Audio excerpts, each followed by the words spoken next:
Assalamualaikum warahmatullahi wabarakatuh. Bagaimana kabarnya anak-anak hari ini? Alhamdulillah, luar biasa. Allahu Akbar. Yes, yes, yes. Baiklah anak-anakku sekalian, sebelum kita mulai pelajaran, guru mau tanya dulu ini. Apakah semuanya masuk? Alhamdulillah kalau semuanya masuk. Sebelum kita mulai pelajaran, tolong ketua kelasnya dipimpin berdoa terlebih biar semangat. Ayo semuanya hari ini kita awali dengan bertepuk. Ayo semuanya, sudah hafal semua kan? Tepuk Pancasila. 1, bintang emas. 2, rantai emas. 3, pohon beringin. 4, kepala banteng. 5, padi kapas. Pancasila. Oke. Kalian coba dilihat di sini. Bu Guru membawa gambar apa? Ya, betul sekali. Ini adalah gambar tari tradisional, yaitu tari yang berasal dari pulau yang sangat terkenal di Indonesia, yaitu Pulau Dewata, atau disebut pulau apa anak-anak? Betul sekali, Pulau Dewata itu adalah sebutan untuk Pulau Bali. Nah, tari Bali ini cuma satu saja tari tradisional yang ada di Indonesia. Sedangkan pulau-pulau yang ada di Indonesia itu banyak sekali. Ada 38 provinsi dengan masing-masing provinsi memiliki tarian sendiri-sendiri. Selain tarian juga memiliki suku yang banyak sekali. Ada suku Bali yang tinggal di Bali, suku Jawa yang tinggal di Jawa Timur dan Jawa Tengah. Lalu ada suku Sunda yang tinggal di Jawa Barat. Ada suku Dayak yang tinggal di Kalimantan. Sangat banyak sekali ya. Sudah sering kita pelajari tentang suku-suku di Indonesia. Coba kamu ingat-ingat lagi dan kamu lihat lagi nanti di Google. Bagaimana banyaknya keberagaman budaya yang ada di Indonesia.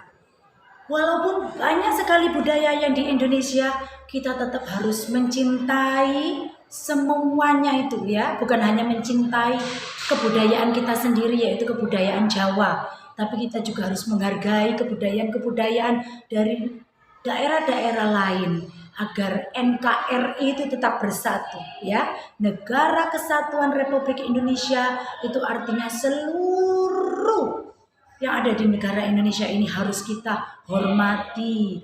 Jangan merasa kebudayaanku lebih baik daripada kebudayaannya orang Papua misalnya.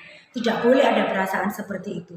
Semuanya harus merasa itu adalah kebudayaan yang dimiliki negara Indonesia dan harus dihargai. Nah, karena sangat banyak sekali yang keberagaman yang ada di Indonesia, yang jumlahnya kalau provinsinya aja ada 38 provinsi. Bisa kamu bayangkan berapa jumlah tarian yang ada di negara Indonesia ini? Tariannya saja misalnya ada ratusan. Ya, sukunya ratusan. Lalu ada rumah adatnya, banyak sekali bahasanya yang ada di Indonesia ini. Ribuan kebudayaan yang ada di Indonesia. Nah, untuk anak kelas 3 nanti kita akan belajar tentang angka-angka mulai dari satuan, puluhan, ratusan hingga ribuan sampai puluhan ribu. Oke? Guru ini membawa sebuah kertas dan sebuah gunting. Ayo kira-kira untuk anak kelas 3 nanti mau kegiatan apa ya yang ada hubungannya dengan menulis angka-angka satuan, puluhan, ribuan hingga puluhan ribu. Nah, nanti tugasnya anak-anak kelas 3 adalah menggunting-gunting ya. Nah, sebelum menggunting-gunting untuk kedua kelas 4 dan kelas 3 silakan membentuk kelompok sendiri-sendiri. Satu kelompok ada 4 hingga 5 anak. Ayo silakan mencari kelompoknya sendiri-sendiri. Kalau bisa ya teman piketnya tidak apa-apa. Jadwal piketnya disesuaikan dengan kelompoknya. Anak-anak kelas 4 yang sudah membentuk kelompok, sekarang silakan dibuka bukunya. Buku teks siswanya silakan dibuka. Buku siswa kelas 4 silakan dibuka halaman 1. Ya. Di situ kamu akan menemukan sebuah teks yang berjudul Pawai Budaya. Nah, sekarang untuk anak kelas 4 silakan berdiskusi mencari tahu gagasan pokok dari bacaan ini. Sekarang saya suruh anak-anak kelas 4 untuk membaca. Semuanya membaca, memahami. Jangan ada yang bersuara, semuanya membacanya dengan suara lirih. Tidak boleh suara keras. Memahami intensif ya, membaca dengan intensif. Oke, silakan dimulai anak-anak kelas 4 untuk membaca intensif. Pertama untuk kelompok 1 yang sudah mempresentasikan tentang mana itu yang disebut gagasan pokok dari bacaan tadi dan mana itu gagasan pendukung. Ya, saya kira anak-anak pinter sekali, tepat sekali. Ya, jadi setiap bacaan itu ada beberapa paragraf dan di setiap paragraf itu pasti ada gagasan pokoknya. Gagasan pokok itu biasanya ada di kalimat pertama setiap paragraf atau di akhir kalimat. Jadi itu saja yang perlu kalian catat, gagasan pokoknya itu ada di setiap awal kalimat atau di akhir kalimat. Itu yang perlu diperhatikan oleh anak-anak ketika akan mencari sebuah gagasan pokok. Lalu kalimat-kalimat yang bukan termasuk gagasan pokok itu disebut gagasan pendukung. Ya, untuk selanjutnya tugasnya adalah anak-anak membuat laporan untuk masing-masing paragraf. Itu dari teks itu ada 5 paragraf.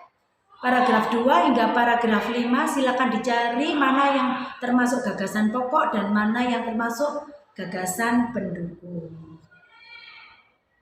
Untuk anak kelas 3, baiklah, apakah anak-anak sudah menggunting angka-angkanya? Pintar sekali. Coba sekarang kamu rangkai dulu satu kombinasi angka. Kamu rangkai 12. Coba mana? Ya, pintar sekali. Itu disebut apa 12? Ya, betul, itu puluhan. Coba sekarang kamu rangkai 221.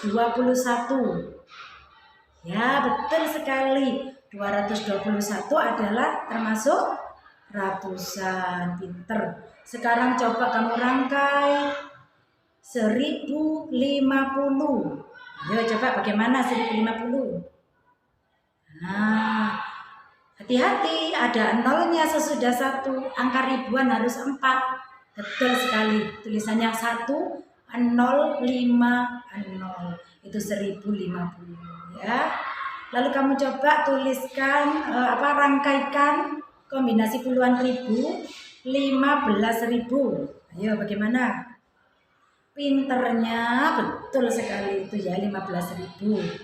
Angka puluhan ribu itu ada 5 angka. Nah, pinter sekali. Untuk anak kelas 3 tugasnya yaitu membuat 5 rangkai kombinasi antara ratusan, ribuan, puluhan ribu. Coba kamu tulis kombinasinya beserta cara membacanya. Itu laporannya untuk anak kelas 3 masing-masing kelompok. Harus tidak sama ya angkanya masing-masing kelompok. Baiklah anak-anakku sekalian, tibalah kita di akhir pelajaran kita. Anak-anakku sekalian pinter sekali semuanya. Kelas 4 juga sudah kompak mengerjakan tugasnya dan laporannya hingga selesai. Dan juga kelas 3 juga sudah kompak dengan kelompoknya untuk melaksanakan tugasnya. Mari kita berikan tepuk tangan dulu untuk semua kelas 4 dan kelas 3.